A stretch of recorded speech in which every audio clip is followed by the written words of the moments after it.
Muy buenas y sean bienvenidos a Pelotazo. En la cara.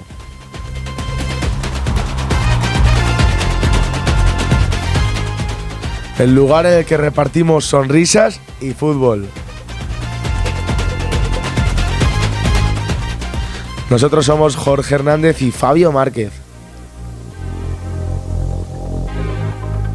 Y te traemos toda la actualidad, lo que pasó, lo que viene. Pero sobre todo, fútbol total.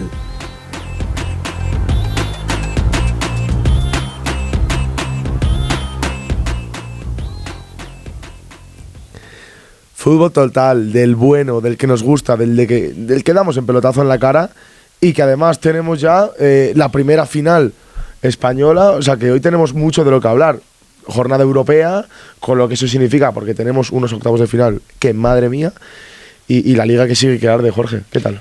¿Qué tal, Fabio? 9 de marzo, ¿qué tal también a todos nuestros espectadores y oyentes? Una semana más que estamos aquí por Pelotazo en la cara y una semana más en las que disfrutamos del fútbol. Como tú bien decías, ya tenemos la primera final nacional con esa Copa del Rey Atlético de Madrid Real Sociedad, que no lo quiero decir yo, pero este podcast acertó con la final que traíamos, así que igual deberíais empezar a echar un ojo a nuestros pronósticos. Y por otro lado, semana que viene, con ya partidos que van a ser decisivos para la temporada de los equipos en Europa y sobre todo que ya estamos con la jornada 28 la próxima semana y queda muy poquito también para ir acabando esta liga y lo que decimos siempre, lo que viene en junio. Recta final, ¿cómo nos gusta? Recta final, todo se pone ya, pues los nervios, empiezan en el descenso, luchas europeas, equipos que pegaron el bajón y ahora vuelven a pegar para arriba, llega la Champions, llega Europa League, Conference, junte de competiciones, desgaste físico, meses duros en los que hay que tener buenos preparadores físicos, porque si no habrá, pues se sufre de enfermería, que hay muchos equipos que están sufriendo ya de ello, Jorge. Exactamente, y vamos a empezar un poco por lo primero, que es por repasar lo que pasó la semana pasada. Eso es. Y cómo clasificaron Atlético de Madrid y Real Sociedad a esta final, y empezando por el martes, que fue la primera de las semifinales, un partido entre Fútbol Club Barcelona y Atlético de Madrid que acabó resolviéndose por 3-0, con un dominio completo y absoluto del conjunto catalán que tuvo en sus manos el poder pasar a la final de Copa del Rey. Hay que reconocer que el Atlético de Madrid hizo una ida en un partido espectacular que acabó ganando por 4-0, lo que no fue suficiente a que el Barça consiguiese remontar, pero el partido que vivimos en la vuelta como espectadores y que nos gusta disfrutar del fútbol fue muy bueno, porque es de esos partidos que, a pesar de que hubiese muchísima fe, que fuese muy complicado, se vivió con un ambiente de mucha expectación y de tensión, de gusto por el fútbol. Sí, pase a la final de Copa del Rey del 18 de abril en la Cartuja, justo para el Atlético de Madrid. Al final hablamos de unas semifinales que son de ida y vuelta, en la que tienes que dar el callo tanto en tu casa como fuera. Lo que se vio es un partido en el Metropolitano en el que fue una masterclass de contras del Atlético de Madrid con aquel 4-0. Luego, en el Camp Nou, el Barça fue superior, sí, y de hecho el Barça pudo meter algún gol más si no es por esa gran actuación de Muso, pero la realidad es que el global es 4-3 y tú diste una exhibición en casa, él te dio una exhibición fuera, pero un gol es la diferencia. Atlético de Madrid a la final justo, y además, bueno, vuelve a una final de Copa del Rey, 13 años después. 13 años después, con muchos jugadores que acaban ciclo seguramente, llámese Coque, Griezmann, Jiménez, que quizás no vayan a vivir a lo mejor otra gran final con el Atleti, así que buen premio, ¿no?, para acabar un poco ese ciclo de jugadores. Fue un partido que dejó, yo creo que buenas sensaciones para todos, buenas sensaciones para el Barça, a pesar de no haber clasificado, porque demostró que lo que se proponga son ellos mismos los que pueden llegar a conseguirlo y que son un equipo muy valiente y que puede mostrar mucho a Europa. Para el Atlético de Madrid, la alegría de volverse a plantar en la final, a pesar del mal partido que hicieron. Así que deja un poco alegrías para todo el mundo, malas sensaciones y cosas a mejorar. Sí. Así que un partido que en lo futbolístico nos deja mucho, como el que nos dejó también el miércoles con la clasificación de la Real Sociedad, pero especialmente del gran Matarazzo en los banquillos, que desde que ha venido solo ha mostrado alegrías al conjunto de Donosti. Solo alegrías para la Real Sociedad. Avisábamos de que era un partido derbi, pues en el que, bueno, pues da igual la dinámica de la que venga un equipo u otro. Hablábamos de una superioridad a priori de la Real Sociedad. Fue un partido competido. El Atleti lo intentó, el Athletic Club, a pesar de que yo creo que no está ahora mismo en su mejor nivel, y se lo llevó la Real con ese solitario gol de Mikel Oyarzabal de pena máxima desde los 11 metros. Una Real que, a pesar de las bajas, le funcionó bien el Barrene Guedes por las bandas. Son jugadores bastante habilidosos. Oyarzábal, que sigue estando de 10, es un jugador 10 en la Real, baja balones a recibir, es el que lleva las labores de ataque, y un doble pivote que yo creo que ya sí que podemos hablar del doble pivote titular de la Real Sociedad esta temporada y posiblemente la que viene, el Turrientes Gorrocha. Se mete en una final la Real Sociedad de Copa del Rey desde aquella que ganó en 2020. 2020. Claro, la temporada 2019-2020. Efectivamente, aquella que ganaron, pues con aquel equipo que ya comentamos un día, Iyarra y compañía. Bueno, pues una final bonita entre Atlético de Madrid y Real Sociedad, dos equipos que viajarán a la Cartuja. Uno, la Real, con buenas sensaciones, porque tanto en San Mamés como luego en Anoeta hizo buen partido, se lo llevó por un 2-0 global. Y otro, el Atlético de Madrid, que es un equipo duro de roer. A priori, yo, a día de hoy, ¿qué puedo decir? No lo sé, me parece una final muy igualada. Sí, es una final igualada. Nosotros desde el plano más objetivo, como os hablamos siempre y desde lo que se puede prever un poco sobre el papel, es un Atlético de Madrid que va a tener más competiciones, a no ser que el Tottenham le elimine en esta primera ronda que tienen ahora esta semana y la próxima. Es un Atlético que en lo que es rodaje futbolístico va a llegar más cansado probablemente y que tiene mayores objetivos que la Real, que una Real con medios puestos de tabla, manteniendo un poco la clasificación que tiene y demás, puede llegar muy bien a la final. Y sobre todo, que es lo que decimos, que aunque sobre el papel igual el Atlético parezca superior, porque lo ha demostrado y es un equipo que tiene mucha validez, la Real no va a dejarse demostrar nada ni de hacerse pequeño, porque el sueño lo tiene a un único partido. Y que veremos cómo llegan, porque también hay que hablar de que hay bajas que quizás ya lleguen para este partido, sobre todo en la Real Sociedad, en lo que viene a ser las bandas. Seguramente tengamos ya algún regreso, no sé si Cubo llegará para la final de Copa del Rey quizás. Y el Atlético de Madrid también a ver cómo llega físicamente, es lo que tú dices, y en qué línea llegan sus jugadores. Pero bueno, aquí dejamos la Copa del Rey. Por desgracia, se nos ha acabado ya las rondas eliminatorias, ya nos queda solo la final, la gran cita. Muchos equipos que lo han intentado, partidos verdaderamente bonitos, pues recuerdo ahora el del Albacete Real Madrid, una afición entregada, recuerdo el Guadalajara Barça, que todavía casi se lo puso complicado el FC Barcelona, y equipos de todas las categorías que han disfrutado y que sobre todo esta Copa del Rey sigue dejando historias bonitas, historias de superación y clubes humildes al final. Historias bonitas, ilusiones bonitas que nos dejaba esta Copa del Rey, y si queréis seguir viendo este tipo de cosas y queréis estar pendiente de todo lo que surja, ya sabéis lo que tenéis que hacer, seguirnos por nuestras redes sociales. Y antes de adelantarnos más en el episodio, mejor recordárosla. Para los que nos estáis escuchando os las cuento, y para los que nos veis por YouTube os las tenéis aquí justo debajo de mí.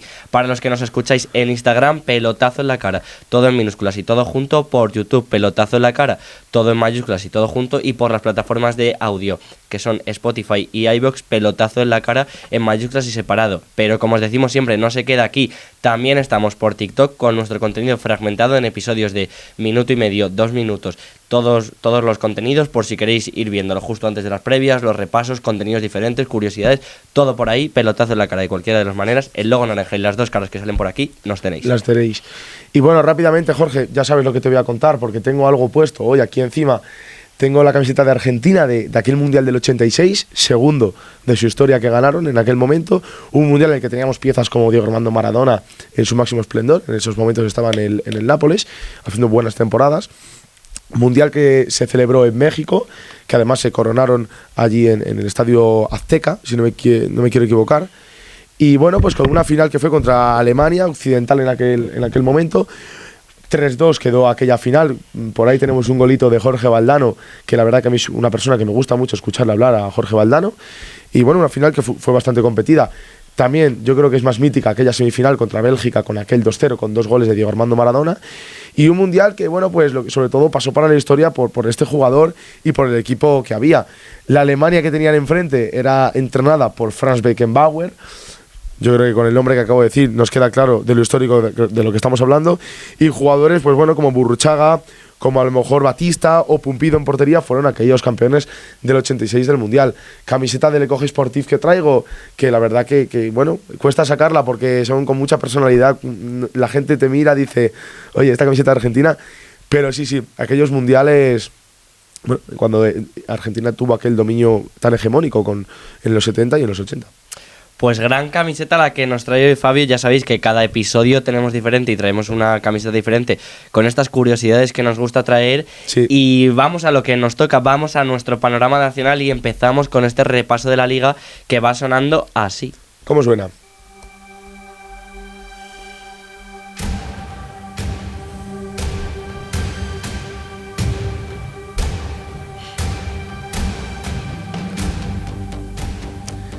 la previa de la Liga eSports y el repaso siempre lo tenéis en Pelotazo en la Cara.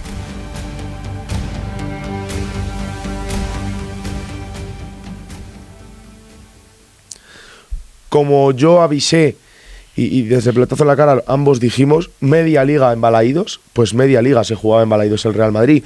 Partido que abría la jornada el viernes, esta jornada 27, en la que el Madrid se jugaba mucho por esos dos últimos batacazos que se llevó contra Osasuna y Getafe, y consiguió sacar el partido en el último momento con un gol de Valverde ya en el añadido, y que le da esos 3 puntos al Real Madrid para no descolgarse de esa lucha por el liderazgo de la liga. Partido en el que, bueno, pues vimos un Real Madrid distinto, sin un 9, claro, realmente, en el que yo vi un equipo que le costaba pues elaborar jugadas. Además, atrás vi muchos fallos en el Real Madrid, parte de Raúl Asencio, Alexander-Arnold, que me parece que en cuanto a defensa no tiene el nivel ahora mismo del Real Madrid en cuanto a lo que a defender se refiere, y un Celta que tampoco jugó bien. En líneas generales, para mí es un partido en el que no hubo buen fútbol, ni de Celta ni de Real Madrid. Yo pensaba que con este Celta, que traía una buena dinámica, unos buenos partidos encadenados ganando, que además se colaba en esas posiciones europeas, iba quizás a dar más guerra al Real Madrid, pero lejos de eso fue un partido más vacío de fútbol, yo creo, que de fútbol como tal. Nos dejó también la imagen de Arda Güler cuando le cambió Arbeloa, que quizás ahí hubo un poco de rifirrafe porque no se esperaba el cambio, que Arda Güler quizás hizo labores, no sé, un poco de falso 9, incluso muchas veces se metía, y bueno, partido yo creo vacío de fútbol. Pues nos parecía raro volver a presentar al Real Madrid un viernes, pero es que esos partidos de viernes a veces suelen ser sin más, y es lo que dejó el partido. Un sin más, dos equipos que venían en muy buena dinámica, un Celta que parecía que iba a luchar por los 3 puntos y por intentar alcanzar las posiciones más altas europeas, un Real Madrid que igual con las bajas parecía lo que tú decías, que se iba a dejar media liga en Balaídos, pero al final acaba sacando los 3 puntos con un gol de rebote de Valverde en el añadido y acaba volviéndole a poner presión al Barça en el liderato. Así que antes de pasar, sí, Fabio, creo que hay una cosa que siempre hacemos en Pelotazo en la Cara, que es este repaso a través de nuestro 11, que como recordamos suele ser un jugador por partido, duplicamos algunas posiciones porque hay 11 jugadores y 10 partidos, y aparte porque ya sabéis que grabamos los lunes y el partido del lunes no podemos contar con ello. Así que te lo dejo todo en tu mano. Voy a ello porque justo me acabo de dar cuenta ahora, es que ya con lo del Madrid media liga en Balaídos lo tenía en la cabeza y no puedo seguir. Bueno, el 11 de Pelotazo en la Cara, como todas las semanas, cuesta confeccionarlo, sí. Hay jugadores que deberían estar dentro y no lo están, sí, lo sabemos, ¿vale? Pero esto es lo que nosotros os presentamos. La portería es para David Soria del Getafe. En la defensa tenemos a Zaire Romero del Getafe también, a Chomer del Valencia, por un lado a Mourinho del Villarreal y por el otro a Azpilicueta del Sevilla. En el pivote tenemos un pivote de lujo, Tchouaméni y Pedri. Por delante, Alberto Moleiro. Por una banda, Lamine Yamal. Por la otra, Alexander Sorloth. Y en punta, el pirata de piratas, Vedat Muriqi. Como entrenador en los banquillos, Martín de Michelis, que ya pudo disfrutar de su equipo desde los banquillos del Mallorca, y del que quiero, justificarme. Luego, cuando llegue a este partido, me justificaré y nos justificaremos por qué hemos elegido a este entrenador en este 11. Esto es lo que tenemos esta semana. Pues un gran 11, sobre todo a mí especialmente me gusta mucho esa conexión canaria Moleiro-Pedri, así que juego va a haber, fiesta va a haber, y comenzamos por el partido de las 2 de la tarde, que justo es del que querías hablar, Fabio, cuéntanos. Bueno, quería hablar de este partido, fue un encuentro que quizás estaba marcado pues por ese buen hacer de los Osasuna ante el Real Madrid, pero que luego se le cayó un poco contra el Valencia, un Mallorca que venía un poco regulero, y lejos de a lo mejor llevárselo uno de los dos equipos. 2-2, empate con bastante polémica, tarjetas, tuvimos 2 rojas en el partido, varias amarillas, y al final acabamos con 2-2. Martín de Michelis, ¿por qué está en este 11 Martín de Michelis?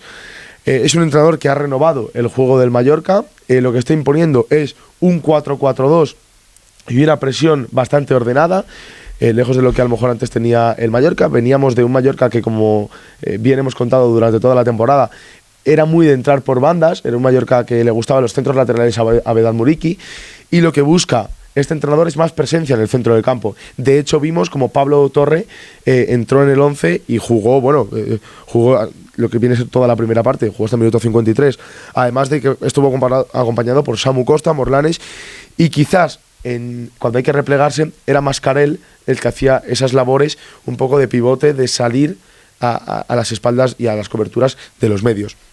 Un 4-4-2 que gusta, que yo vi un equipo que me parecía que quería tener más el balón, que quería presentar quizás su candidatura a jugar, a establecer juego, y por ello es por lo que he elegido a Martín de Michelis. En cuanto a Vedat Muriqi, ¿por qué? Pues, ¿por qué no? Voy a meter a Muriqi. Otros 2 goles para este jugador que está en una forma excelente y que consiguió sacar este empate a un Osasuna. Un Osasuna que estábamos acostumbrados a verlos dominar partidos y de hecho incluso asomarse a puestos europeos, pero que con este partido se le cae un poco. Sí que es verdad que tuvo que llegar ante Budimir para rescatar el punto en los últimos momentos del partido, como no, el de siempre también, Budimir. Así que 2-2, un Mallorca que no le sirve para mucho este empate en cuanto a lo que a la clasificación se refiere, porque sigue ahí metido en el descenso, y un Osasuna que pasito a pasito, puntito a puntito, se olvida ya de esa tarea de salir de la zona de peligro, y quién sabe si puede soñar con algo más. Sí, poco tengo que decir y poco te tengo que completar al resumen que has hecho del partido. Es lo que justo decías, es un punto que tal vez le sepa muy poco para el Mallorca con el buen resultado que estaba sacando al principio del partido, que igual nadie se lo esperaba. Sí que es cierto que el gol de Muriqui, el primero, pues es gracioso debido al fallo de Sergio Herrera, pero al final es un partido del Mallorca que se le ve con otros aires, sobre todo con otra posibilidad de soñar, con otra posibilidad de intentar respirar un poco hacia arriba, que el punto no le saca de nada, le sigue manteniendo en descenso a expensas de la próxima jornada y que probablemente con un poco de suerte se puedan llegar a salvar. Así que me parece muy bien y muy correcta la decisión de colocar a De Michelis en el 11, pero lo que decimos, punto que le sabía poco, como punto el que le supo a poco al Levante en el partido de las 4:15. De nuevo, un Levante que domina, un Levante que juega, un Levante que no es de descenso ni es de segunda división. Y cómo no, en su casa, en lo que aquí llamamos ese renacido Ciutat de Valencia, que en la primera vuelta es verdad que sufría el equipo en casa, y ahora mismo tuvimos un empate 1-1, pero realmente es un partido en el que el Levante dominó y le sabe a poco. De hecho, cuando el árbitro pita al final del encuentro, se ve a los jugadores del Levante que, a pesar de haber jugado gran parte de la segunda parte con uno menos por esa roja Ola Sagasti, se ve a un equipo decepcionado. O sea, eso es gen ganador realmente, que es lo que quizás me falta ver en otros equipos. Es un empate que sabe a muy poco para el Levante y que creo que sabe bastante más para el Girona. De nuevo, volví a marcar gol Carlos Espí y de nuevo volví a hacer una actuación buena el Levante en líneas generales, que es un equipo que no es de nombres, pero sí es de hombres quizás. Así que esto fue lo que nos dejó este partido de Ciutat de Valencia. Sí, un Levante que es que justo como lo presentábamos le sabe muy poco. De nuevo vuelve a aparecer Carlos Espí, que parece que está siendo un poco el héroe en estas últimas jornadas, pero al final pues la expulsión es que es lo que decide el partido. Hay buenas sensaciones con recuperar, a pesar de las bajas que se tenía con Carlos Álvarez y demás, un Carlos Espí que está en buena racha, sí, pero un Levante que a pesar de la expulsión pues acaba definiendo el partido y dándole ese punto al Girona con el gol de Joel Roca. Poco más que decir, Fabio. Poquito más, sí. Tenemos, bueno, quiero destacar ahora mismo a un jugador del Levante antes de pasar al siguiente partido, que es Karim Toundé, este chavalito de 20 años que ahí está jugando de extremo, que no entraba en el equipo, sobre todo a principio de temporada, y ahora sí que está jugando más con el primer equipo que con el Atlético Levante, con el filial. Y es un jugador bullicioso, es un jugador que busca el 1 contra 1. Una pena que saliera tocado en el minuto 18, salió lesionado del partido, pero es un jugador que me gusta mucho en Levante, allí en el equipo granota, y cuidado porque puede ser a lo mejor una futura pieza importante para el Levante. Esto con este partido a esta hora de la siesta que comentábamos el otro día, pero luego lo que nos dejaron los 2 últimos partidos del sábado, agárrate, porque primero empezamos con este Atlético Madrid-Real Sociedad, 3-2. 5 goles en este partido, con un Sorloth que no he podido por menos de meterlo en el 11 porque hizo un verdadero partidazo. Este es el Sorloth que el Atlético de Madrid necesita.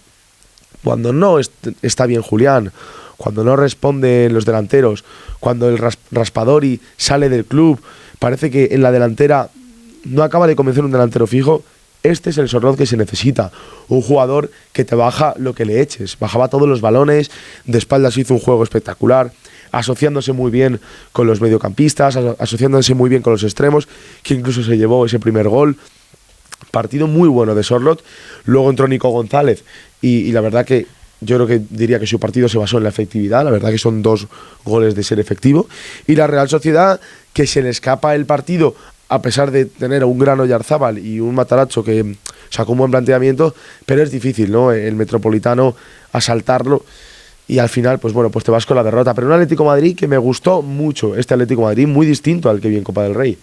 Fíjate que yo pensaba que después de cómo iba a venir el rodaje de Copa del Rey, justo lo comentábamos la semana pasada, iba a ser un partido tal vez de cansancio, de 0-0, especialmente entre estos dos conjuntos, pero nos sorprenden 5 goles, un Atlético de Madrid que a pesar de que la Real Sociedad empatase, que intentase volverse a ponerse por delante, volviesen a empatarlo, acaba consiguiendo los 3 puntos que tampoco le salvan de nada, sigue tercero, que es lo que yo creo que le importa al Cholo, mantener esa tercera posición, y una Real que al final no suma, le deja un poco que en esa posición que estaban manteniendo sin poder llegar a Europa, así que poco que completar más de este Atlético Real Sociedad. A ver, al final la Real yo creo que planteó un partido para dar descanso a los jugadores que hicieron ese tremendo esfuerzo en Copa del Rey, una delantera que no es la acostumbrada, ¿no?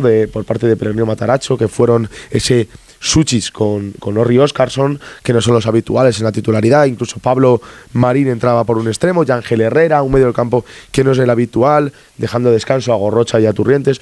Tienes que saber gestionar el físico de los jugadores con un partido que tuvieron entre semana duro contra el Athletic Club, y al final yo creo que es un poco con lo que salieron. Incluso así el equipo dio una muy buena imagen contra el Atlético de Madrid con ese 3-2 que, como nos, tuvo que salir Oyarzábal a poner un poco, sentar las bases y poner tranquilidad al partido y que empezar un poco a jugar el equipo.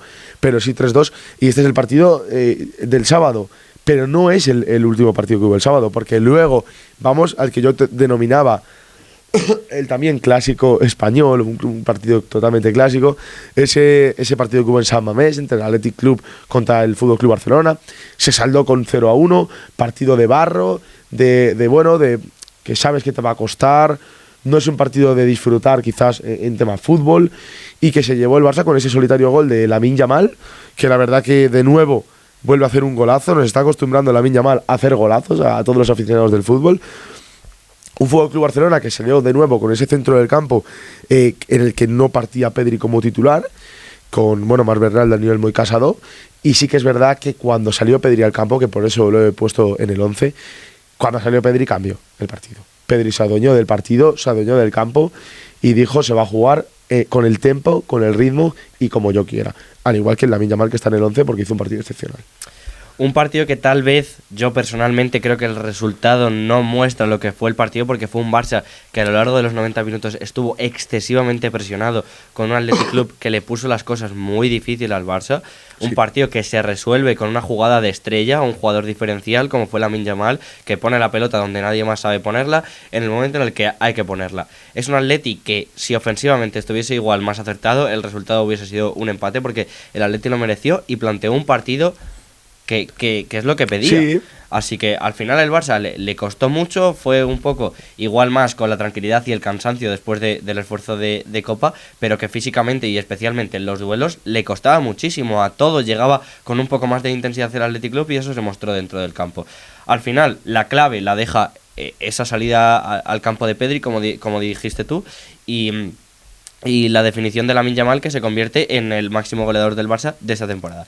Así que un Barça que con esta actitud va a haber varios partidos que probablemente le cuesten más, así que esperemos si ese cansancio se resume, porque la temporada todavía es larga y a este ritmo puede que le puede llegar a costar el liderato. Y hablando del equipo líder del Barça, quería, para cerrar este partido, hablar de un caso que quizás no se está comentando mucho, es el caso de Ronny Bardaghi. No sé cómo lo ves tú por tu parte.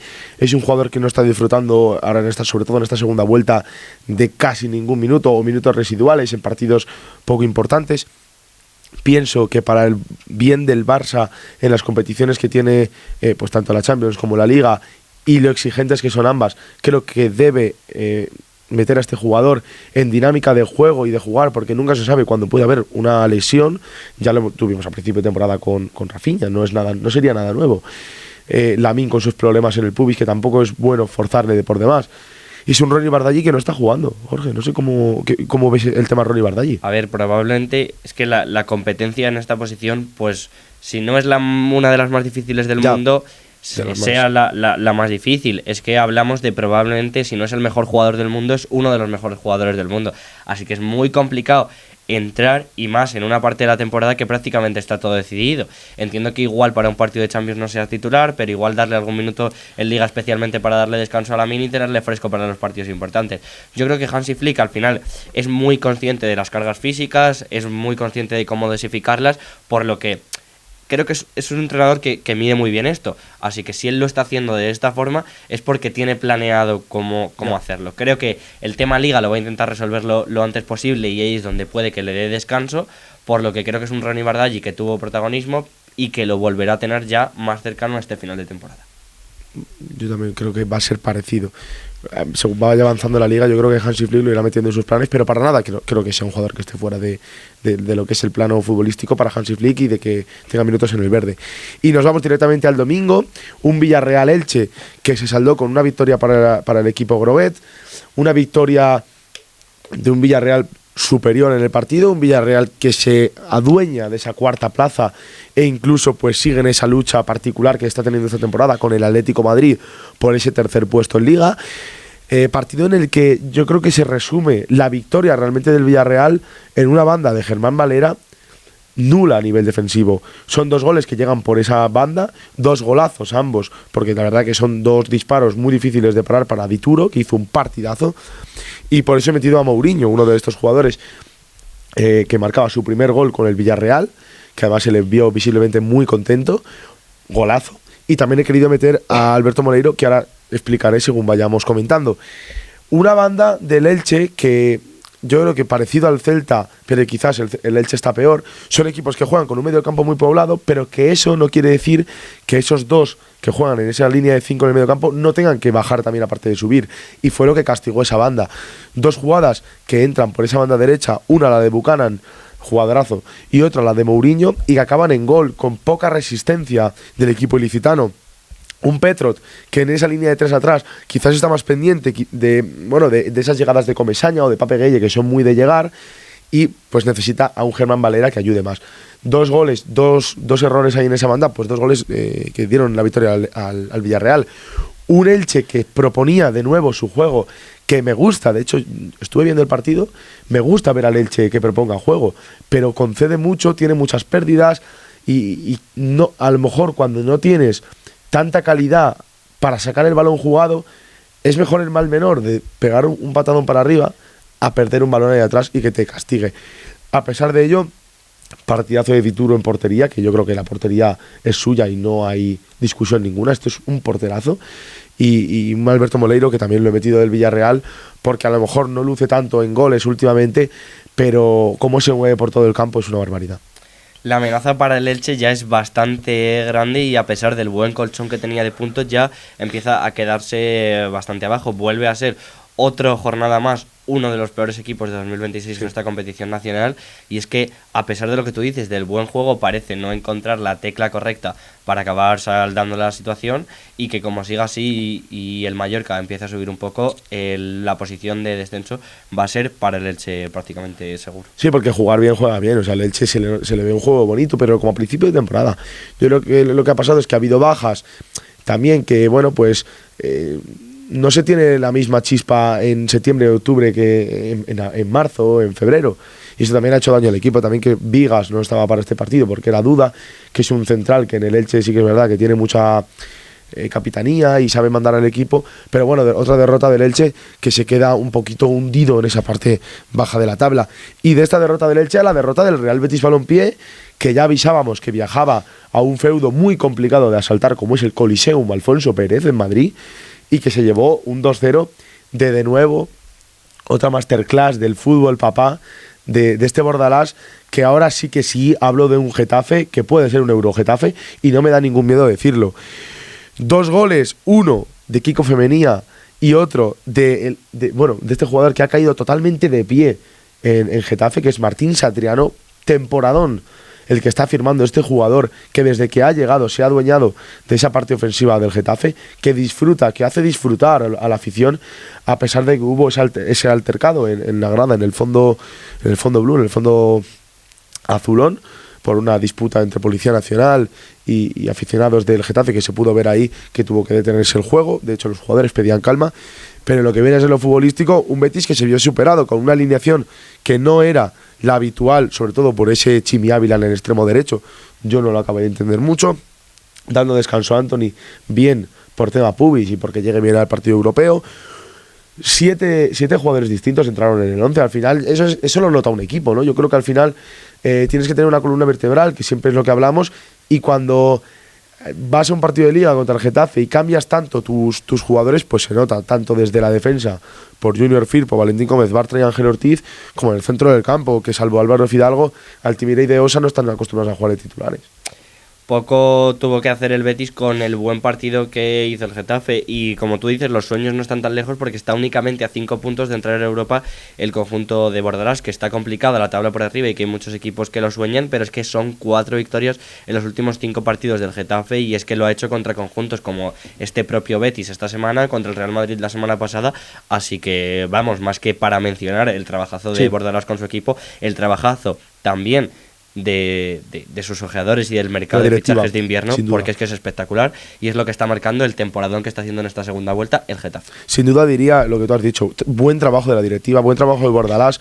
Es un equipo que mantiene, mira, lo podemos ver en el 11 que hemos elaborado esta semana, mantiene a un poco esos jugadores Getafe, que son jugadores del club, que llevan muchos años, como por ejemplo David Soria, que entra en este 11 porque en los últimos compases del partido hizo muy buenas acciones, parando incluso 2 posibles goles. Y es lo que ha conseguido el Getafe, confeccionar esos jugadores de siempre del Getafe, de esa columna vertebral que yo siempre digo, Juan Iglesias, David Soria, Arambarri, Luis Milla, que Arambarri y Luis Milla están en una forma excelente. Y luego, por otro lado, esos fichajes de Zeir Romero, que está en nuestro 11, esos fichajes de Satriano y ese Luis Vázquez también, que han sabido muy bien confeccionar, porque además en el Getafe, si otra cosa no, pero piña hay. Así que 3 puntos de oro para el Getafe, que les aupan, como tú dices, a esos 5 puntitos que les faltan para ponerse en puestos europeos, y así dejamos este partido que llegará el Betis entonces con malas sensaciones para lo que viene a ser su partido en Europa League. Nos vamos a lo que yo denominaba el otro día, la buena resaca del derbi, que era en el Pizjuán, con este Sevilla-Rayo Vallecano, partido que acabó con empate, con 1-1, gracias a ese último gol que enchufó el Pacha Espino, un verdadero golazo, que, bueno, con perdón y permiso de Messi, se me pareció mucho al que marcó él al Betis hace años, también picándola, muy parecido este gol, y un Sevilla-Rayo en el que tuvimos de nuevo a un buen Ratio en la banda derecha del Rayo Vallecano, en la que vimos también al Pacha Espino, que se está adueñando también de esta banda izquierda, que tiene mucha subida, un Blajo Dimos que hizo un verdadero partidazo de nuevo, que si no me equivoco, a final de temporada tocarán a su puerta muchos clubes europeos, y un jugador que es el que esta jornada está en el 11, que es César Azpilicueta, que firmó un encuentro espectacular, como si tuviera 25 años, pero que se tuvo que retirar lesionado. De hecho, se retiró visiblemente triste y preocupado, en el banquillo se le vio preocupado. No sé para cuánto tiempo tiene Azpilicueta, quizás es pronto para saberlo, pero se fue bastante triste, un jugador que hizo un verdadero partidazo en este empate entre Sevilla y Rayo Vallecano, 1-1. Sí, es gran mala noticia la de César Azpilicueta, es muy mala noticia, y más contando con un jugador de la edad que tiene Azpilicueta, que una lesión probablemente de larga duración puede llegar a tomar decisiones que ninguno de los que estamos aquí querríamos ver, porque nos gusta mucho que jugadores, a pesar de la edad, sigan plantándole cara al fútbol. Así que es la peor mala noticia. También es mala noticia es el empate, que es un punto que no resuelve a ninguno de los dos, y creo que los goles y el espectáculo se lo estaban reservando, porque es que el partido que cerró esta jornada a las 9 de la noche fue espectacular. Lo vi entero del minuto 1 al minuto 90, y he de decir que seguramente sea el mejor partido que he visto esta jornada, el Valencia-Alavés. 2 equipos necesitados. Avisábamos de que el Alavés está empezando a titubear de más con el descenso. Avisábamos de que el Valencia también, pues bueno, sectores de la afición pedían incluso que se fuera Carlos Corberán, que la verdad que está haciendo un trabajo bueno, discutido o no, pero es un equipo que está en mitad de tabla y que para las situaciones complicadas que está sufriendo el equipo Che los últimos años, con el tema directivo y demás, pues se pueden dar con un canto en los dientes, yo creo. Partido que empezaba bueno, pues un poco loco, con ese penalti que enchufaba Lucas Boyé, que firmó doblete en este partido. En la segunda parte el Valencia dio un giro de 360 grados, porque es verdad que el Alavés fue el que propuso en la primera parte más, el que llevaba más las labores ofensivas. Vi a un Ángel Pérez que me gustó mucho, este extremo del Alavés, muy, muy rápido y que a la mínima encara y se va hacia arriba. Y un Lucas Boyé y un Toni Martínez que hacen una pareja de delanteros también muy buena. Es verdad que en el centro del campo no es un equipo que luzca por su juego, porque son jugadores más físicos, con Aleñá, con Antonio Blanco, pero también firmaron un buen partido. Por parte del Valencia, todas las jugadas que iban al ataque pasaban por los pies de Ramazani. No lo meto en el 11 porque creo que tampoco hizo un partido tan bonito como para meterlo en el 11, porque le vi muchas faltas, mucho entrar al trapo quizás en jugadas que no debía, y sí que he querido meter a Chomert. Este central que venía del Valladolid, que en el Valencia, pues a principio de temporada tampoco era indiscutible y se está adueñando de esa zaga defensiva Che, que hizo un verdadero partidazo y que además consiguió marcar ese gol en el 90 que dio paso a luego la remontada ya completa con Hugo Duro. ¿Quién si no? Hugo Duro, este delantero del Valencia que entró en los últimos minutos para completar con ese gol, ya que Umar Sadik no tuvo su mejor partido. Es un jugador que es verdad que tiene velocidad, pero que con el Alavés, que está acostumbrado a echarse para atrás, a no dejar tanto espacio para que corra este jugador, pues no tuvo su encuentro Umar Sadik, pero Hugo Duro salió y con este penalti pues completó la remontada del Valencia en un partido que empezó con pitos por parte de la afición y acabó con aplausos. Es una pena para Quique Sánchez Flores estrenarse y parecer que vas ganando el partido y que te empaten en el 90, y es que ya no solo te empaten, sino que pierdas los 3 puntos en tu estreno, consiguiendo casi la victoria fuera de casa. Así que mucha tristeza para el Alavés y sí, para Quique Sánchez Flores por la situación, por el cambio de entrenador, por no haber sumado los 3 puntos una jornada más, pero gran alegría para el Valencia, que acaba sumando los 3 puntos, que llevan 2 jornadas seguidas después del buen trabajo que hizo frente a Osasuna. Así que, como decimos siempre, alegrías y penas que tengas que celebrar. Te dejo un hueco. Antes de celebrar, la noticia estaba también en la vuelta de Mariano Díaz, que volvía de nuevo a jugar con el Alavés unos minutillos. No jugó mucho, la verdad que jugó los últimos compases del encuentro. Un jugador que apartó el Chacho Coudet, como recordamos, allá por diciembre, por temas disciplinarios en el club, y que Quique Sánchez Flores dijo: Mariano es de mi plantilla, yo voy a contar con él. Primera cosa que hace Quique Sánchez Flores, es un entrenador que nos tiene acostumbrados a establecer su personalidad en los equipos. El jugador dominicano que entró al campo y se le vio fuera de forma y fuera de ritmo total, o sea, era un jugador que estuvo jugando con 10 el Alavés los últimos compases del partido, tuvo Mariano en sus botas uno de los goles, pudiéndosela ceder a Denis Suárez, que reventó a enfadarse Denis Suárez con el jugador ex del Real Madrid, porque se le ve fuera de ritmo y fuera de forma. Yo entiendo que Quique Sánchez Flores quiere darle juego y quiere darle minutos, pero no era el partido para darle estos minutos a Mariano. Desde el 2 de diciembre, que jugó el último partido contra el Portugalete en Copa del Rey, no disputamos un encuentro Mariano Díaz. Ahora sí, cuéntame las alegrías, porque tenemos muchas y que celebrarlas. Y lo que tiene que igual hacer Mariano después de lo que vimos el partido del otro día es lo mismo que tenemos que hacer nosotros y lo que recomendamos a todos nuestros oyentes y espectadores, porque es que acabo de beber agua, porque es que en esta parte del programa, Fabio, no sé qué me pasa siempre. Sí. Joder, Fabio, macho, estoy cansadísimo de grabar el programa y tengo encima una sed. A ver, para, Jorge. Vamos a ver, vámonos al Copas Rotas en calle Zamora número 7, al lado de la Plaza Mayor. Ostras, pues es que si me lo dices así, vámonos, Fabio. Vamos a ver, es muy barato y además tú y yo, que no tenemos ni un duro, nos tomamos una cerveza, un vino, una copa, lo que quieras. Y encima al ladito de la Plaza Mayor, ¿no? Copas Rotas, Jorge, es muy sencillo. Recordad, chicos, Copas Rotas, calle Zamora número 7.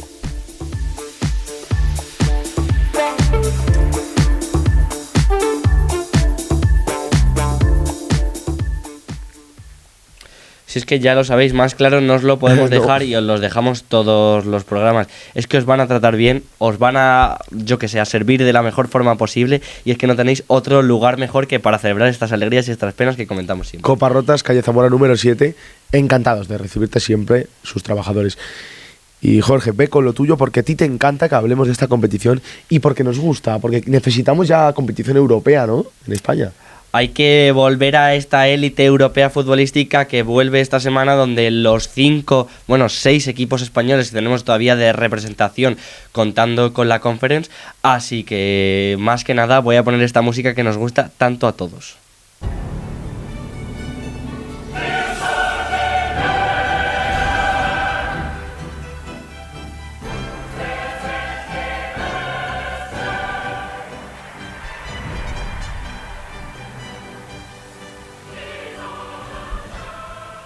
Vuelve la Champions, vuelve la Europa League, vuelve la Conference y son buenas noticias para España porque tenemos a 6 equipos luchando por clasificarse a los cuartos de final de cada una de estas competiciones. Es que más representación no podemos tener. Si un año, Jorge, sacan una competición de ping-pong de equipos de fútbol, también tendremos representación porque estamos en todos lados los equipos españoles. Y muy importante que sigamos representando los españoles las competiciones europeas, porque de la clasificación o no clasificación de los equipos que tenemos ahora mismo va a depender que España consiga una plaza más para Champions, que creo que es bastante importante y que creo que España se merece con el gran trabajo que están haciendo los 6 equipos que tenemos. Así que como esperamos eso, nosotros lo que podemos hacer es comentaros la previa de cómo viene todo esto y cómo se presenta los partidos que van a tener martes, miércoles y jueves los 6 equipos españoles. Así que vamos a comenzar por la competición más grande y la que es primero, que empezamos con el martes a las 9. Tenemos doble partido, jugarán Fútbol Club Barcelona y Atlético de Madrid. Y empezando un poco por lo que es fuera, pero comentando también que los 3 equipos españoles se van a enfrentar contra 3 ingleses, así que no va a ser nada fácil la tarea. Y empezando por yéndos a Inglaterra, empezamos por este Newcastle-Barça, que es un partidazo el que tenemos en St. James Park. Es lugar donde yo creo que todavía siguen teniendo pesadillas con los golazos que les cascó Marcus Rashford en ese partido que tuvieron de liguilla. Y es que el Newcastle es un equipo impredecible. Van 12º en liga, pero es que luego le meten un 9-3 en el total de la eliminatoria frente al Karabaj. Empiezan ganándole el otro día al City y acaban perdiendo 1-3 en Copa. Van a tener las bajas de Fabian Sarr y de Bruno Guimaraes, así que vamos a ver cómo plantea el partido Eddie Howe, porque lo que sí que tiene es un Anthony Gordon que es que da miedo a cualquier equipo que se enfrente. El Barça, por su parte, viene un poco en lo que es la peor parte de la temporada, lo que es en bajas. Va a estar sin Koundé, sin De Jong y sin Balde, pero importante remarcar con un Gavi que ha entrado en la convocatoria 23 meses después. El partido es de ida, es un partido, como decimos muchas veces, es un partido de tanteo, pero si tanteas y mareas mucho la eliminatoria y el resultado, luego igual la vuelta no se te plantea tan buena como tú quieres. Así que lo importante es no cagarla. El Barça va a tener un partido complicado, partido de ida, partido de salir fuera de casa, que cualquier resultado que no sea una derrota por mucha distancia y un empate es buen resultado para el conjunto catalán. Ahí está la clave, es una salida complicada porque es una salida a un equipo Premier. Lo que sea una victoria de 1-0, un empate, son buenos resultados para luego ir al Camp Nou, el equipo culé, y resolver esta eliminatoria. Un Newcastle que, bueno, creo que recordar que contigo hablé mucho cuando aquel partido Newcastle-Karabaj, te lo comenté, Anthony Gordon, una bestia, endosó 4 goles a un Karabaj que no venía tan mal este año. Exactamente. Le metió 4 goles en 45 minutos con sobre todo yo lo que vi del Newcastle es una rapidez en llegar arriba, en llegar a la portería rival, que era la verdad que brutal. Luego me gustó mucho también la defensa del Newcastle en aquel partido contra el Karabaj. En el centro del campo es verdad que es un equipo que también se mueve bien, con ese Tonali, con ese Willock. Es un equipo que da miedo. Es verdad que en Premier, pues sabemos, ¿no? Luego lo hablaremos también con el Tottenham y con más equipos, que hay años que están peor en Liga, pero están bien en Europa. Eso ya sabemos cómo va el tema Premier. Pero es un partido complicado para el FC Barcelona, con un Gavi que, como tú decías, vuelve a la convocatoria, aunque no con el alta médica, pero sí, yo creo que para viajar, para hacerse un poco a la competición, porque va a ser, yo creo que una pieza importante para Hansi Flick en lo que resta de temporada. Y que, bueno, el último resultado que tenemos, o el histórico entre ambos, fue aquel 1-2 que tú decías en Champions también esta misma temporada. A ver qué nos depara este partido, que es un encuentro que se va a disputar también el mismo día que se jugará el del Atlético de Madrid, así que tendremos doble sesión de equipos españoles y contra un equipo Premier que siempre es complicado. Y justamente nos vamos a ir a este partido del Atlético de Madrid, que este sí que juega en casa y recibirá al Tottenham. Y es que lo que es históricamente, os traemos la curiosidad, ha habido 4 enfrentamientos entre los dos equipos. 3 victorias para los españoles y una sola para los ingleses. Además, como buena noticia para los colchoneros, nunca el Tottenham le ha ganado al Atleti cuando el Atleti ha jugado de local. Y siempre que han jugado así, y no sabemos cómo será esta vez, los colchoneros han ganado por 1-0 cuando han jugado en casa. Son curiosidades que trae el fútbol, como va a ser curiosa la vuelta de Conor Gallagher al Metropolitano y veremos el recibimiento que tiene. La ida en casa puede ser o muy buena o muy mala, pero el Atleti últimamente lo que es jugar en casa, pero sobre todo golear y cerrar las eliminatorias, se le ha dado bien. Así que esperemos que esta vez sea una más. Solo la lesión de Mendoza es lo que puede complicar o trastocar un poco los planes de Simeone en el centro del campo, porque es la única baja que actualmente presenta. Sí, un Tottenham que, bueno, desde aquel empate que rescató contra el City el 1 de febrero, no ha hecho más que perder. Lo hizo contra el United 2-0, lo hizo contra el Newcastle 1-2, el Arsenal le metió 4, el Fulham le doblegó 2-1 y este mismo fin de semana vimos un Crystal Palace que les pasó por encima con ese 1-3. No viene en buena línea el Tottenham, buena noticia eso para el Atlético de Madrid del Cholo. Un Atlético de Madrid que tengo muchas dudas en lo que sacará en la parte, bueno, sobre todo en el medio campo y arriba, en la defensa. Sí que creo que Marc Pubil y Janko serán los que conformen esa defensa, ¿no? Esos centrales, pero tengo dudas arriba, si quizás opta por un Sorloth Julián, que a veces ha optado por ello, que si quizás opta por un Griezmann a lo mejor de titular, o Nico González lo aprovecha con esta buena línea que lleva. En el centro del campo, a lo mejor Juliano por una banda y, no sé, me genera un poco de dudas, pero partido para hacer buen trabajo en casa, porque luego la vuelta es fuera. Es el problema que tiene el Atlético de Madrid, que la vuelta es fuera de casa. Mismo problema que también tiene el conjunto de Arbeloa. El Real Madrid, que no es el martes, se enfrentará el miércoles al Manchester City también en casa y con la vuelta fuera de casa en el Etihad. Es un Real Madrid City que no sé si llamarlo así o ya como llamarlo clásico de esta Champions. Sí. El Real Madrid ya ganó el viernes a un equipo que vestía de este azul claro, de este azul celeste, a ver si el miércoles es capaz de volver a hacer lo mismo con otro equipo que viste parecido. Partido que, a pesar de ser en casa, es un partido muy complicado para los de Arbeloa, que a no ser que cambien mucho los planes no podrán contar ni con Carreras, ni con Mbappé, ni con Bellingham, ni con Militao, ni con Rodrigo, ni con Ceballos, ni con Álava. A los de Guardiola solo les afecta la baja de Guardiola y Kovacic, que ya contábamos con ellas, y va a ser partido muy complicado. Y es que antes he dicho que no sabía cómo denominarlo, si Madrid City, si clásico de la Champions. Lo que tengo claro y lo que puedo decir seguro es que va a ser un auténtico partidazo. Partidazo del miércoles entre el Madrid City, como tú dices, clásico de Champions, es en lo que se está convirtiendo totalmente este partido, que se disputará en el Santiago Bernabéu, en el que el Real Madrid y Arbeloa, sobre todo, tendrá que tirar de pizarra, tirar de su equipo, de su staff, para ver qué once elabora, porque es complicado, la verdad, con todas las bajas que tiene, los jugadores por los que va a optar. Creo que Carvajal todavía no está como para jugar un partido de estas características en ese lateral. Creo que en la delantera, sin un 9, el Madrid sufre mucho porque necesita una referencia arriba. Quizás sea Gonzalo el que entre. Dejamos que Arbeloa trabaje y veremos qué es lo que propone este entrenador salmantino, que sin duda no se va a guardar nada, porque la vuelta es en el Etihad y porque Guardiola tiene enfrente a un entrenador como Guardiola que sabe cómo jugar el Real Madrid, claro, Jorge. Y mala noticia para nuestros espectadores, que sabéis que siempre traemos una cosita naranja, esa lámpara de la Europa League. Esta vez no la hemos podido traer, pero lo que no nos hemos olvidado de traer es la previa de la Europa League, así que todo en tu mano, Fabi. Todo mía. Bueno, pues volvemos con la Europa League, la competición naranja. Vuelve el Real Betis Balompié 41 días después a competiciones europeas, tras su gran papel que tuvo en Liguilla, que le valió una plaza en los octavos de final. Ya tiene rival. Tiene que jugar la ida fuera y la vuelta será en casa, en la Cartuja. El rival es el Panathinaikos, equipo que es un equipo ateniense de Grecia, que es entrenado por un viejo conocido de la liga como es Rafa Benítez. Será este jueves a las 6:45 cuando se enfrenten estos dos equipos, y será en el Olímpico de Atenas, a pesar de que su estadio es el Apóstolos Nicoládis. Es un campo de 16.000 espectadores, pequeñito, y se optará por el Olímpico de Atenas, en el que ya sí que caben 75.000 espectadores. Bueno, en cuanto al Panathinaikos, he estado un poco haciendo un análisis del equipo, a ver qué tal venía. Parte cuarto ahora mismo en la Liga griega. Viene de 3 victorias seguidas en Liga.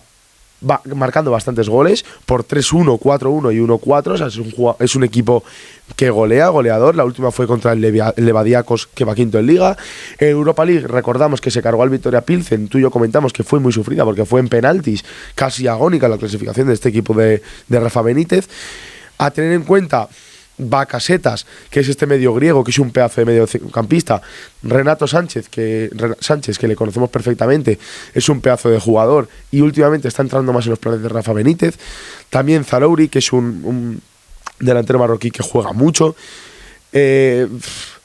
Aunque ahora mismo, si tengo que hablar de un jugador que realmente mete miedo al Betis, seguramente es este Andriy Tetez, que es un delantero griego que llegó en el mercado invernal del Kifisia griego y no ha parado de marcar en 14 partidos 6 goles. De hecho, desde el 19 de febrero 5 goles y 2 asistencias. Muy buenos números para este Panathinaikos, que cuenta en sus filas con un tal Sissoko, que no está lleva solo 3 partidos en los que ha participado esta temporada, pero cuenta en sus filas con este. No sé si conocías algo de Panathinaikos. ¿Cómo ves a este rival para el Betis en esta ronda? Yo veo favorito al Real Betis y espero que sea así. De todas formas, no va a ser un partido nada fácil, más cuando el viaje supone tanto un viaje tan largo, y eso parece que no, pero afecta bastante a los equipos. Es un Betis que tiene que mantener también la plaza en Liga, que es bastante importante mantener esa quinta plaza, y creo que es el objetivo del conjunto sevillano. Así que espero que no descentren, no desconcentren. El papel que han mostrado hasta ahora ha sido muy bueno. Así que por lo menos hay que mantenerlo. Es verdad que no he encontrado un histórico entre ambos. Me gusta encontrar siempre partidos anteriores, como tú veías con el City o otros partidos. No encontramos un antecedente entre el Betis y el Panathinaikos, al menos en competiciones oficiales. Pero en cuanto al equipo de Pellegrini, pues bueno, viene de empatar ante el Derby en esa mala segunda parte contra el Sevilla, viene de esa reciente derrota en el Coliseum ante el Getafe de Bordalás, en un partido muy flojo en líneas generales. Es verdad que Pellegrini sacó un 11 plagado de suplentes. Yo creo que en vistas a este partido ante el Panathinaikos en Grecia, empezando por la defensa, o en el medio campo, hasta incluso en la delantera, no sé realmente qué sacará Pellegrini en este partido ante el Panathinaikos, porque es verdad que Cucho participó en el partido contra el Getafe, pero en Europa League nos tiene acostumbrados a utilizar a Bakambu en punta, y seguramente salga con otro equipo. Lo que sí creo es Bakambu participará en punta y quizás Chimi Ávila será el que entre luego. Yo quizás daría descanso al Cucho. Eso es lo que nos deja este Real Betis Balompié en este partido. Será el jueves a las 7 menos cuarto y será la ida. Recordamos, la vuelta será en la Cartuja, así que calma. Y de este nos vamos al Celta de Vigo, que será a las 9 de la noche también el jueves, porque el sueño europeo gallego continúa y sigue su curso. Lo único que contra un rival un poquito más complicado es este Olympique de Lyon. Un Olympique de Lyon que hizo una primera fase extraordinaria, porque acabó primero, porque solo perdió un partido contra casualmente este Real Betis Balompié. Los de Claudio Giraldez, es verdad que tienen que sacar muy buen resultado en casa para luego viajar a Francia con más tranquilidad, sobre todo porque se enfrentan ante un Olympique de Lyon que parte cuarto en Liga, que viene de empatar ante el París Fútbol Club en casa. Es verdad que lleva un mes sin ganar, pero es un equipo que, bueno, pues tiene un portero muy bueno que conocíamos de la Liga, como es Dominic Grave, que llegó del Mallorca al Olympique de Lyon. Un equipo que además, pues bueno, tiene a Tolisso en el centro del campo, que es un pedazo de centrocampista, y la gran amenaza o la gran novedad de este año de este equipo francés, que es este Endrick del Real Madrid, que le conocemos bien. No sé tú, Jorge, cómo lo ves, cómo plantear un partido en el que el Celta suele poblar mucho el centro del campo, pero a lo mejor con un Endrick enfrente te toca partir con 4 defensas. Yo creo que el planteamiento de Claudio Giraldez no lo va a cambiar. Va a mantener ese papel de 3 defensas, incluso con esos 2 carrileros que le gustan mucho y que le han funcionado. Y especialmente porque creo que no es el Celta el que deba cambiar el planteamiento, sino que debe ser ese Olympique de Lyon el que se tenga que adaptar al Celta. O eso espero, porque Claudio Giraldez tiene una fórmula y le ha funcionado muy bien. Especialmente, además, teniendo en cuenta que el Olympique de Lyon va cuarto en la clasificación francesa, pero es lo que tú dices, lleva un mes sin ganar, 2 empates, 2 derrotas que le preceden contra equipos de calibre bastante menor, como ese París FC. Así que es un Olympique de Lyon que no está mal, que en competiciones europeas ha demostrado el nivel que tiene, se metió entre los 8 primeros fácilmente. Como curiosidad, los 2 últimos partidos que han tenido en esta Europa League, tanto Celta como Olympique de Lyon, ha sido contra el PAOK, así que los dos vienen con la misma vara de medir, pero es un Celta que en este caso yo creo que no parte tan favorito como sí que parte el Betis, pero creo que con lo que ha demostrado y con lo que es capaz, especialmente con el técnico y la ilusión de sus jugadores y de su afición, puede demostrar mucho y soñar muy arriba. Es importante decir eso que tú decías del PAOK. Parecía imposible, ¿no? Pues llegar al estadio Toumba y ganar al PAOK en un año casi sin ser vencido, y lo consiguieron. Solo Claudio Giraldes sabrá lo que sacará en el 11, porque también en Europa League suele hacer bastantes cambios. Es verdad que Iago Aspas suele ser un fijo en Europa League, sobre todo en la segunda parte de la fase de liguilla, y ha cumplido mucho y está en buena dinámica. Con el Panda y con Suedberg fue con los que formó tridente ante el PAOK en el último partido, que le funcionó bien ese tridente Suedberg, Borja Iglesias y Iago Aspas, pero no sabremos qué sacará en este último partido. Lo que sí tiene el Celta es una buena delantera para sacar. Como histórico entre ambos, sí que he encontrado, como curiosidad, un Celta Olympique de Lyon. Fue el 29 de julio de 2023, en esa pretemporada de esta temporada, de aquel año, de la 23-24, en el que ganó el Celta por 1-0 con gol de Carlos Pérez, y en aquel Lyon teníamos nombres como Barcola o Cherki, no sé, estos dos jugadores que te sugieren. Y con esto acabamos lo que es la Europa League y nos vamos a la última de las competiciones europeas, a la Conference, en la que también tenemos representación española, y que es el Rayito, que también tiene su cita con Europa, porque él también la debe tener. Le tocará viajar a tierras turcas para enfrentarse al Samsunspor. Tendrá la vuelta en Vallecas por ese gran papel que hizo en la fase de liguilla. Será a las 6:45 en Samsun, en esta ciudad otomana. Se ha cruzado en el camino de este equipo de Íñigo Pérez, es un equipo que es bastante curiosa su historia. Es un club que juega en la primera división turca desde la 23-24, pero que estuvo desde la 11-12 jugando en segunda, en tercera incluso. Vamos, además he apuntado en mis notas para este partido, en la 19-20 este equipo, el Samsunspor, jugaba en tercera turca, y ahora mismo va a jugar un partido en Conference. Tiene una media de edad del equipo de 25 añitos, es séptimo actualmente en su liga, viene de perder contra el Fenerbahce plantándole cara 3-2 a este equipo. Y bueno, es un equipo que se cargó al Skendilla, el equipo macedonio, en la anterior ronda con un global de 5-0, con un Muandil Maggi, que también es muy curioso, este delantero que es nacido en Chad, en un país de África Central, no muy conocido, que lleva 7 goles en 8 partidos en competición de Conference. O sea que realmente hay una amenaza por parte de este equipo, que tiene una historia muy curiosa. Por parte del Rayo, es verdad que no pierde desde aquel 1 de febrero que perdió contra el Madrid en Liga, por la mínima 2-1, no pierde desde aquel día. Lo más reciente, ese 3-0 ante el Oviedo y ese buen empate que sacó contra el Sevilla en el Pizjuán con un gran Pacha Espino.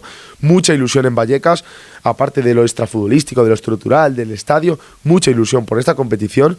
Una liguilla en la que acabó quinto, en la que tiene ganas de decir, oye, el año pasado el Betis se metió en la final europea, ¿por qué no vamos a ser nosotros los que nos colemos allí?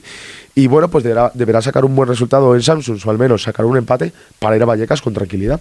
Partido curioso, ¿eh? Sí, totalmente, y justo quería incidir en eso último que has dicho, el partido contra el Fenerbahce, ese Fenerbahce de Marco Asensio, que es que el Samsunspor, el Fenerbahce es muy buen conjunto de esta liga turca, pero es que doblemente se puso por delante el Samsunspor en el partido y le intentó poner un poco las pilas a un conjunto que va por encima en la tabla. Yo creo que la mejor noticia que puede haber tenido el Rayo es hacer el buen trabajo que hizo durante la liguilla y tener la vuelta en casa, porque el partido, ya os avisamos, yo creo que desde aquí va a estar muy complicado en tierras turcas, y probablemente el Rayo, esperemos y confiamos que con estas palabras lo estemos gafando, saque buen resultado, porque yo creo que le va a poner las cosas difíciles. 7 menos cuarto del jueves, todos a ver el partido, todos a ver qué hace el Rayo, y a esperar que los se saque buen resultado, pero yo creo que es de los 6 españoles, aparte del City Madrid, el que más complicado el que más complicado lo tiene. Es un equipo que, como tú dices, el otro día contra el Fenerbahce de Asensio plantó cara, y es un equipo joven, de gente eléctrica, que va a dar mucho en este partido y que seguramente pues tenga acciones ofensivas claras en las que, bueno, pues Batalla tendrá que emplearse a fondo en la portería vallecana. Y con esto terminamos las competiciones europeas, pero que nadie se mueva, porque la semana que viene es que ya llega la vuelta. Es que marzo, abril, mayo, llegan los meses cruciales y el fútbol desde pelotazo a la cara está servido. Si acabas de terminar de ver este vídeo de la previa europea, seguramente ya tengas el de repaso de la jornada, y el viernes vas a tener el de previa.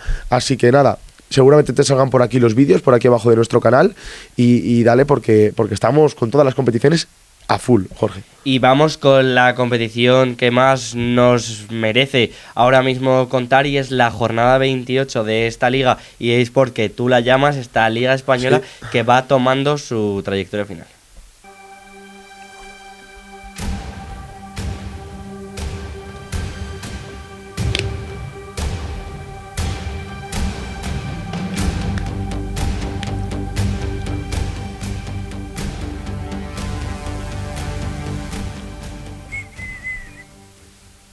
Qué musiquita, tío, me encanta. Y vamos a ir con la previa de esta jornada 28, que siendo sorprendente no tenemos ningún partido ni raro, ni viernes, ni lunes de esos equipos tan altos en la tabla y tan acostumbrados que estemos a que sean los líderes de la competición, que no los vamos a ver presentados por primera vez en lo que decimos, ni viernes ni lunes.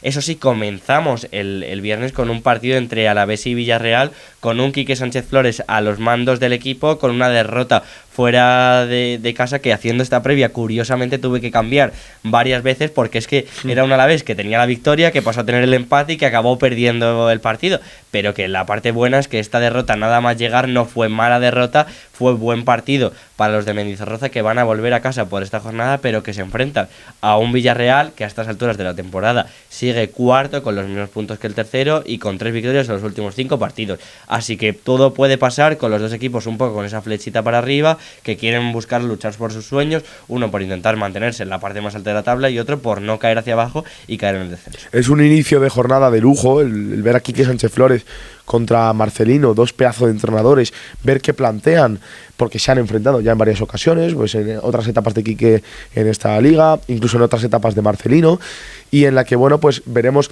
poco a poco, igual que nos pasa con De Michelis en el Mallorca, lo que va proponiendo este entrenador con su equipo, con el equipo Papazorro, igual con el Villarreal, que tiene que seguir aupándose, que puede pelearle esa tercera plaza al Atlético de Madrid, y que ahora sí el Villarreal está recuperando ese buen ritmo con el que tuvo a principio de temporada. Partidazo para abrir la jornada, de lujo, ¿eh? Y antes de seguir comentando los partidos de la jornada y la previa, os vamos a poner por aquí la clasificación. Ya sabéis, como os decimos siempre, mirar vuestro equipo favorito, buscar a ver cuáles son los puntos en los que va. Actualmente está sin sumar los partidos del encuentro que hay hoy lunes. Ya sabéis que grabamos los lunes y que no podemos adelantaros lo que pase. Pero por aquí os la dejamos y vamos a continuar con la previa, que es que el sábado a las 2 de la tarde viene un partido marcado por este duelo de la necesidad en los puntos. Va a ser Montilivi el que reciba probablemente a un Athletic desolado, que el otro día contra el Barça sacó buen juego, pero que no fue suficiente para sacar los 3 puntos, y a pesar de que estaba encarrilando buenas rachas, ya son 2 partidos sin conseguir la victoria, sumado a la eliminación de Copa. Por el lado contrario, el Girona tampoco es que esté muchísimo mejor, y el otro día contra el Levante no pasó del empate, y si no hubiese sido por la expulsión, igual se iba con las manos vacías. Así que, como he dicho, duelo de verdaderas necesidades para recuperar la alegría, especialmente en ambas aficiones. Creo que el partido de Michel, este Girona Athletic, pasa mucho por si introduce a Unagi en la titularidad o no. El otro día yo creo que es lo que últimamente les está faltando, más presencia de Unagi. Salió en el 63 el otro día, bueno, jugó media horita o por ahí. Y bueno, sí, yo desde ellos, pero es un jugador que hay que tener en el campo. Si no es de los mejores jugadores del Girona, está en el top 3. Sufrió mucho contra el Levante y contra el Athletic Club va a sufrir, porque el Athletic Club es un equipo rocoso que hace sufrir a sus rivales. Debe ganar el equipo León, sobre todo por recuperar anímicamente la sonrisa, recuperar la alegría, una buena dinámica. Y además quería decir, dentro de poquito, no quiero meter la pata con fechas porque bueno, estos temas son muy complicados, dentro de poquito vuelve Geray a los terrenos de juego en la liga oficialmente, tras esa sanción que ha tenido. Así que bueno, como dato eso, que el Athletic Club poco a poco pues también recuperará a jugadores como Geray por esa sanción, y que pues seguimos teniendo a un Nico Williams que no va a participar y que peligra incluso el Mundial. Otro equipo que va a sufrir en el próximo encuentro puede ser el Atlético de Madrid, porque es que duelo madrileño en el Metropolitano con un Getafe que va de visitante, pero que viene con 4 victorias en los últimos 5 partidos y que viene de ganar, como decíamos antes, a rivales como Madrid o Betis. Pero es que es un Atlético que tampoco viene nada mal, con 3 victorias seguidas en Liga, clasificado para la final de Copa, y es que reina la alegría, como decimos, en los dos clubes madrileños, pero que reinará un poquito más si se consiguen los 3 puntos para cualquiera de los dos. Pues bueno, de nuevo partidazo, el que vamos a vivir también a esa hora, que ahora mismo no me di cuenta, perdona Jorge. 4:15 del sábado. 4:15, vale, perdona, 4:15. Estoy acostumbrado a ver a esa hora partidos un poco más de mitad de tabla o abajo, y es que de repente te ponen un Atlético de Madrid-Getafe, que para nada está dejando de ser media tabla este Getafe, y un Atlético de Madrid también ahí arriba, que viene de hacer un buen papel el otro día ante la Real Sociedad. Bueno, pues es que abres boca con el Girona Athletic Club a las 2 de la tarde y a las 4:15 ese Atlético Madrid-Getafe, que yo, sinceramente, no pongo la mano en el fuego porque vaya a ganar el Atlético Madrid. Cuidado con el Getafe de Bordalás, que es capaz de asaltar el Riyad. Muchísimo cuidado el que va a tener que tener este Atlético de Madrid, y muchísimo cuidado porque ya empieza a pisar sobre terreno muy, y me faltan los muy, decir, de que se puede caer, es este Real Oviedo, este colista de la Liga, que va a volver al Carlos Tartiere con los ánimos probablemente muy bajos, porque es que los resultados no llegan. No podemos predecir qué pasará hoy contra el Español, pero es que las sensaciones son malas, y más cuando el Valencia tampoco está en sus mejores momentos, pero saca una muy buena victoria contra Osasuna, a duras penas acaba sacando y remontando el partido frente al Alavés, así que al Oviedo solo le queda decir una cosa, y es soñar. Muy necesaria esta victoria para el Oviedo contra el Valencia. Debe ganar, ya no es sacar un puntito, ya es ganar. Jornada 28, se te empiezan a cerrar las opciones de salvarte. Estás ahora mismo a 9 puntos de ese Elche que marca el límite, tienes 17 puntitos, y lo peor no es eso, es la dinámica, que no es buena, no ganas partidos. Y entonces es un equipo que le falta, pues bueno, pues recuperar esa flechita para arriba, que decimos muchas veces, y sacar algún buen resultado para reengancharse a esa lucha y que no tengan que despedirse más pronto, ¿no?, que tarde de esta primera división, que con lo que les costó volver y les ha costado regresar, sería triste, ¿no?, que el Oviedo se vaya ya y sea un viaje de ida y vuelta realmente de esta primera división. De este partido también va a estar muy pendiente el Elche, que se enfrentará al Real Madrid en el Santiago Bernabéu a las 9 de la noche, con un Real Madrid que sorprendentemente sacó la victoria en Balaídos, probablemente en uno de los partidos más complicados que se iban a plantear, lo que es en tema bajas. Tenía un partido difícil, como hemos dicho, sacó los 3 puntos y se va a enfrentar a un Elche que sigue siendo y es uno de los peores equipos españoles en lo que va de competición. Y yo creo que es que la pregunta es clara para este partido de previa. ¿Despertará en algún momento el equipo de Eder Sarabia o se quedará así? Yo creo que es la pregunta que define el partido, y pregunta que te hago a ti, Fabio, y pregunta que le dejo, que espero y que me respondan en los comentarios todos nuestros espectadores. No sé, el Elche, yo lo que veo, no sé si quizás es despertar o al menos abrir un poco los ojos y darte cuenta de que estás rozando el descenso. Es que ya lo tienes, te está tocando, lo tienes a rebufo. Pero yo creo que debe dar un golpe en la mesa contra el Real Madrid. Es un Elche que, repito, sabe a lo que juega y tiene un estilo muy propio y una identidad muy propia, y me gusta mucho, pero concede mucho, pierde mucho, y eso es malo. Y luego, por parte del Real Madrid, tú has hablado de lo futbolístico, yo voy a hablar de lo extrafutbolístico, que sabes que también me gusta hablar de ello a veces. Mbappé es noticia, y no por lo que hace en el terreno de juego, sino por, bueno, este último viaje que ha tenido a París, a su ciudad. No fue a ver a su equipo contra el Celta de Vigo, cosa que es rara, sobre todo porque has estado varios días fuera de la ciudad. Yo creo que debe personarse en el Bernabéu en este partido. Es necesario que no se distancie tanto de sus jugadores. Un trabajador va a su oficina y su oficina es Valdebebas, y creo que Mbappé tiene que integrarse y tiene que no irse tanto de su equipo, ¿no? Al igual que lo de Arda Güler del otro día en cuanto a lo extrafutbolístico, cómo se enfadó con ese cambio de Arbeloa. Mucho ego veo yo en el Real Madrid, y creo que realmente los canteranos están empezando a comerle la tostada a muchos. Veo a un Peters que me gusta, veo a un Cestero que, bueno, poco a poco se va metiendo ahí en los planes de Arbeloa, y bueno, aquel David Jiménez que viene lateral, no veo unos canteranos que me gustan. Entonces, estos egos que hay en el Real Madrid, que empiecen a bajarse un poco al suelo, que empiecen a jugar al fútbol y se dejen un poco de lo demás, de viajecitos y de leches, porque, bueno, yo entiendo que Mbappé esté enfadado por el tema de que a lo mejor su lesión no la han tratado lo mejor posible desde el Real Madrid, pero tienes que estar con tus compañeros. Si no se persona en el Bernabéu, va a ser noticia. Y volviendo un poco a lo futbolístico y a la situación en la que se encuentra el descenso, igual que el Elche iba a estar pendiente de qué partido hiciese el Oviedo y de qué partido hiciesen los conjuntos que vienen por debajo en descenso, puede estar todavía más pendiente, porque si pierde es que el domingo a las 2 de la tarde, como gane el Mallorca, el Elche se mete a descenso. El Mallorca se enfrentará al Español, es un Español que igual hoy lunes saca su primera victoria en 2026, pero es que enfrente tiene un Mallorca que solo ha sacado uno de los últimos 15 puntos y que necesita la victoria como el comer, porque es que a este ritmo, lo que decimos, la salvación, igual que a otros equipos, se les queda muy lejos, pero veremos si ese empate contra Osasuna le empieza a iluminar las ideas. Una nueva persona en el banquillo, como es de Michelis, va a poder sacar lo necesario para poder sacar de este pozo al conjunto balear. Creo que la clave está ahí en ese partido y un poco en la posible salvación del Mallorca, dejar trabajar a Martín de Michelis.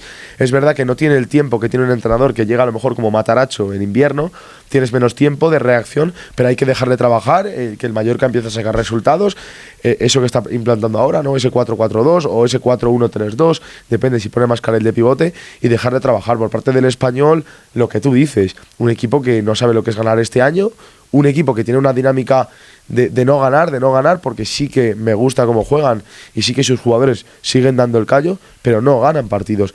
Equipo de dos necesitados, pase lo que pase. Si hay un empate, no vale para ninguno, tiene que ser una victoria para uno de los dos. Y de la parte baja de la tabla nos vamos a la parte alta con este partido de las 4:15 de Barcelona-Sevilla, con un 4-0 que le endosó en la ida el Sevilla al FC Barcelona, y tan contentos que se fueron.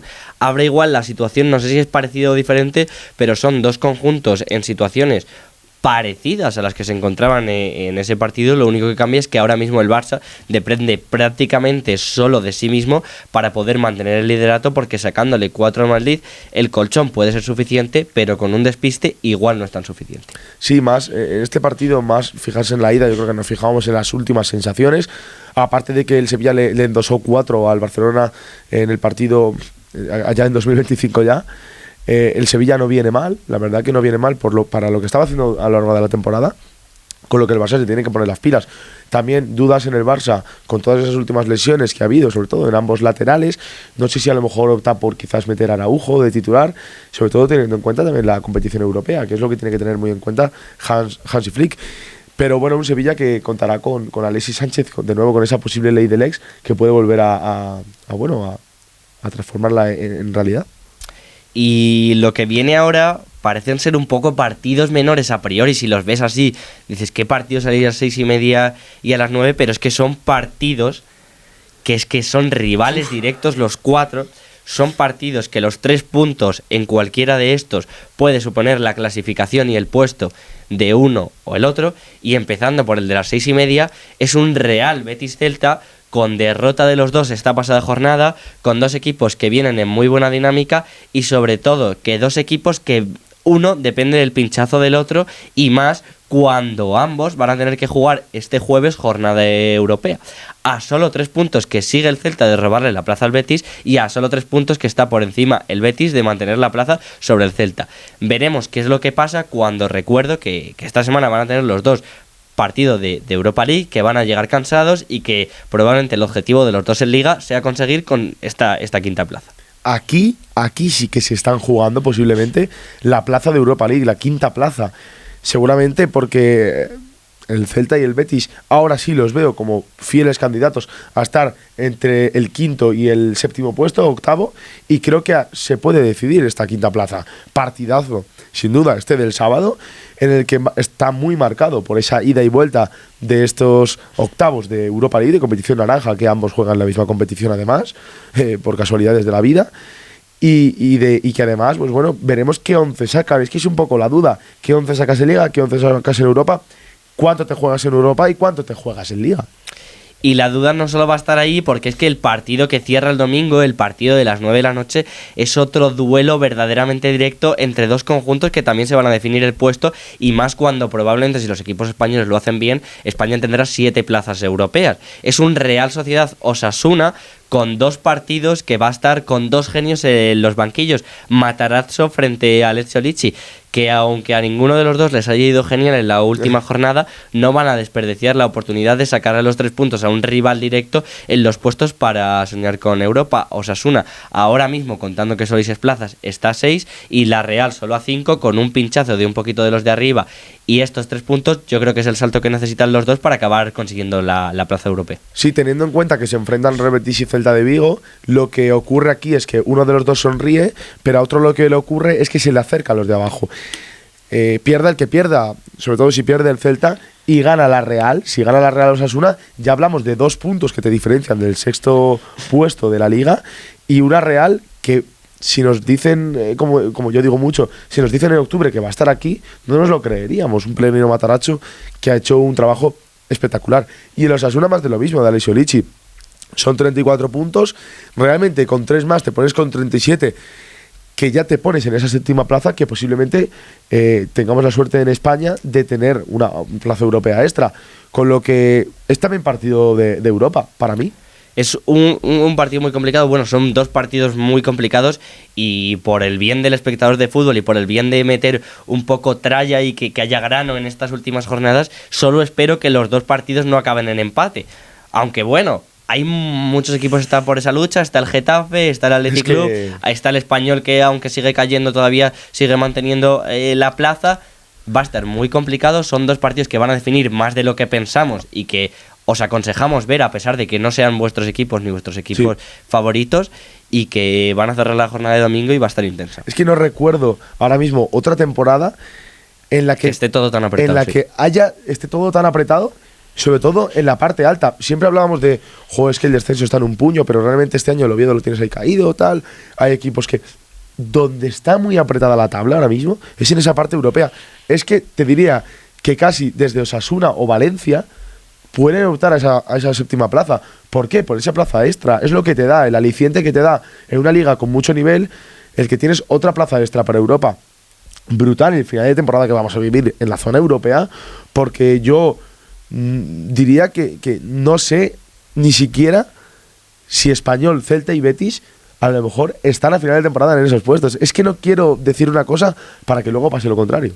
Veremos qué es lo que pasa en esos partidos del domingo, porque el que va a cerrar la jornada, en este caso el lunes, va a ser este Rayo Vallecano Levante. Es el equipo que mira el descenso con un poco de aire, contra el que parece que le empieza a faltar el aire y empieza a no tener aire suficiente para poder salir del descenso. El Levante lo intenta, pero los de Luis Castro parece que no se las da la combinación de astros necesarias para acabar llevándose los 3 puntos. Juegan bien, se ponen por delante, pero les expulsan a uno y vienen de victoria y empate, pero igual es a la tercera la que viene la vencida y definitiva, y acaban consiguiendo la buena racha. El Rayo, por su parte, viene invicto en los últimos 5 partidos, pero cuidado que es semana de Europa y puede llegar a pasarle factura.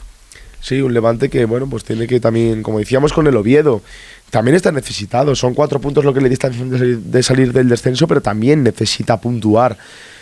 No va a contar con Ola Sagasti por la expulsión del otro día, y quizás a lo mejor deja la puerta abierta a un posible Unai vencedor, ¿no? que pueda entrar en ese centro del campo granota. Por parte del Rayo Vallecano, lo que decimos con Celta, Betis y compañía, tiene partido europeo, posiblemente una de las salidas más complicadas de las que ha hecho en toda su competición en Conference League, que es en Samsunspor. Y tiene que tener muy en cuenta ese partido Íñigo Pérez para dar descanso o no a ciertos jugadores para este partido contra el Rayo Vallecano. Porque para este partido contra el Levante. Porque el Rayo, a pesar de que lleve buena dinámica, tiene 31 puntos, que no se despiste mucho, ¿no? Exactamente, así es como se va a quedar estos partidos de la jornada 28. Nosotros tenemos ya poco que contaros de lo que viene en esta semana de fútbol. Solo nos queda deciros que disfrutéis mucho de los partidos, y a no ser que tengas tú algo que decir, Fabio, porque sé que te estoy viendo y toca decirlo, porque parece que le has invocado, Fabio. Lo he invocado. Mira, el otro día justo aquí en el episodio anterior comentaba Dani Huiza, que había dado una asistencia el otro día en un verdadero partidazo contra el Chiclana B. Pues lejos de que Dani Huiza hiciera un papel un poco normalito en el siguiente encuentro que ha jugado, este fin de semana, este jugador, Daniel Huiza, a sus 45 años, marca su primer gol con el Jerez Industrial en la División de Honor andaluza, para colocar al equipo ya en puestos de playoff ya más asentado y poder soñar con un posible ascenso. Vuelve a marcar gol este tío. Me parece una barbaridad. Es verdad que fue un gol de empujarla, pero vuelve a marcar Dani Huiza, que no nos para de sorprender.